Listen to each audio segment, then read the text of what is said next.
చేపల పులుసు అంటేనే క్రేజ్ అండి. అలాంటిది మన గోదావరోళ్ళు చేస్తే టేస్ట్ నెక్స్ట్ లెవెల్‌లో ఉంటుంది. కొత్తగా చూసేవాళ్ళు ముందుగా ఛానల్‌ని సబ్స్క్రైబ్ చేసుకోవటం అస్సలు మర్చిపోవద్దు.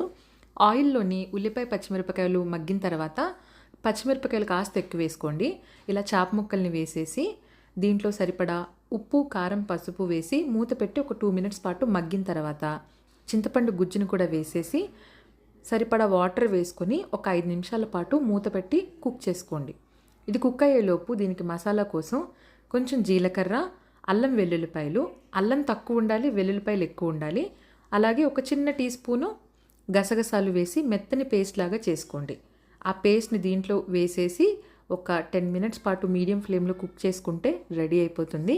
దించే ముందు కాస్త కొత్తిమీర చల్లండి, అద్దిరిపోతుంది. యాక్చువల్గా చేపల పులుసు అనేది మనము మధ్యాహ్నం తినాలనుకుంటే ఆ ముందు వీలైతే సాయంత్రం వండేయండి, లేదంటే పొద్దున్నే వండేసి దీనికి రెస్ట్ ఇవ్వండి. టేస్ట్ చాలా బాగుంటుంది.